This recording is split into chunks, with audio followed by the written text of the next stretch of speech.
Tyler, that was a wild one, obviously. How would you kind of explain that win? The Big 12. Can't explain it no other than that. We've seen all across the country what the Big 12 has been lately these last couple of weeks, and just to be on the winning side this time is definitely, a good feeling. To be able to come back home and regroup after that loss in Lubbock, it just speaks testament to our team. And like I said, I'm glad to be on the winning side this time. That pull-up transition three you had was pretty big. Came off a Colbert, defensive stop and a good outlet pass from Finister. How big were those two, and how much do they mean to you guys at this point? Jarrell and Dorian has played so well since we started the Big 12, and we told them always to stay confident and stay ready, and it's showing, and it showed up these last couple of weeks in practice, and now they're getting the opportunity, they're taking full advantage of it, and I couldn't be more proud of them, and they're giving us such a big boost.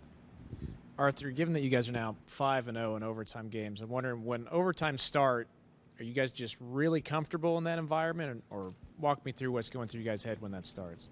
Well, we prep for that environment often.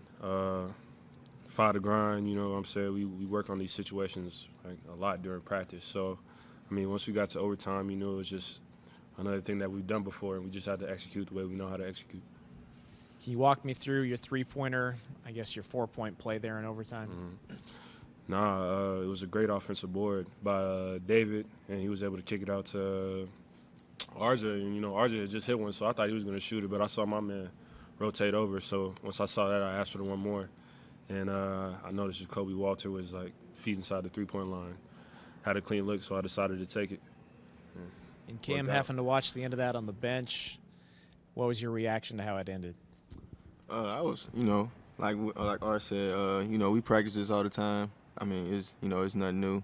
We even put the crowd noise on, even on the speakers. So I knew we was gonna pull through. It was just frustrating to foul out, but we did our thing. You guys were down 6 with a minute, a little less than 2 minutes left. What were you guys saying to each other? Stay the course. Baylor's a very good basketball team and very well coached, so we knew we couldn't panic, and we believe in what we do every day. Like they say, this is something we practice literally every day, so it's like we can't panic in these moments because we've been here so much, and I just think we have a team that's continuing to get better each and every night, and I think that showed tonight. We're taking a step in the right direction. And then what can any of you say about RJ hitting that shot? He played so little tonight to kind of come in and nail as big of a shot as that. RJ, he's so talented, and RJ, he can just flat out shoot it. He's steady in the gym. He even got on scout team this past week to help us prep. And Coach Tang said it himself. He looked ready, and his time came, and he was ready.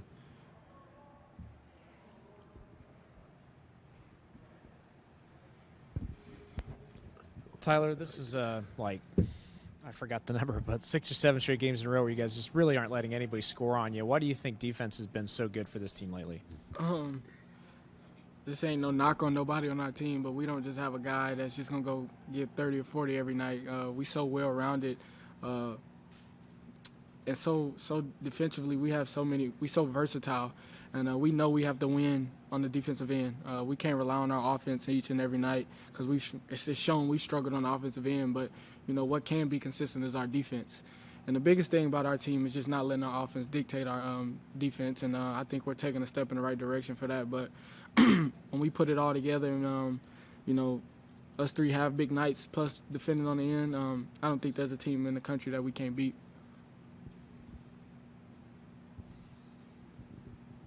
Any other questions for these guys? Is there a moment that you guys will remember from this game more than others? Is there something that'll stick out to you? That 3-point play. 4-point play, my bad. 4, yeah. What about you? Same thing. NBA art. Did you know it was good? The moment it left my hand, I know it was good. And then he hit me, and so. No knock on Kansas. They played Baylor. They played a great game today. I know you guys felt like you gave that one away last Saturday against Texas Tech. Is this kind of a good recipe to kind of get over that? Absolutely. Anytime you lose a close one like that, it definitely hurts and it stings, and it'll sting for a while until you get that bitter taste out your mouth. And I think we did a great job of doing that tonight.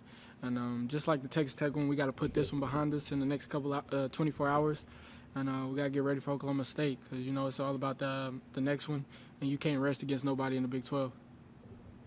Arthur, I want to know, after playing a few seasons in the Big East, now that you've gotten a taste of the Big 12 a few games in, is there any big difference? Probably the pace of play,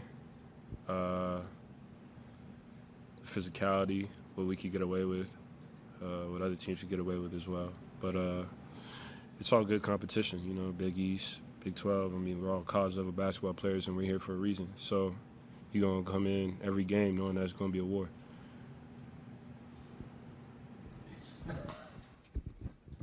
You guys, you lose all of your normal harm rush. You lose points in the paint. You lose rebounding, but you still find a way to squeak out the win. What does that say about this team? Resilient. And we just have such a big belief. And you guys hear Coach Tang talk about it all the time. It's crazy faith. And at the end of the day, you got to control what you can control. And like I said, Baylor is a very good team. And so they're a really good offensive rebounding team also, and defensive. At the end of the day, we had to make the right plays at the end of games. And we knew this was going to be a one-possession game. And like I said, we came out on a winning end this time. Tyler, we've seen you get hot this season. You shot over 40% from three at North Texas both seasons, but this year you're under 33%. What do you think the struggle has been for you shooting the basketball this year, and why it's such a significant drop-off? I think beginning of the year was all mental. It was just all mental for me. I kept trying to figure out ways what was going on with my shot, and listening to outside noise, and it was more mental than it was anything that was wrong with my shot.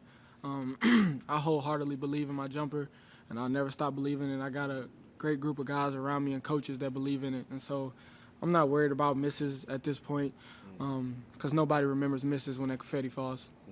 And on top of that, man, TP's been a great leader, whether the shots is going in or not. I feel like he's been a great point guard for us, and, he's not dictated by whether shots go in or not. He's dictated by if we win or not.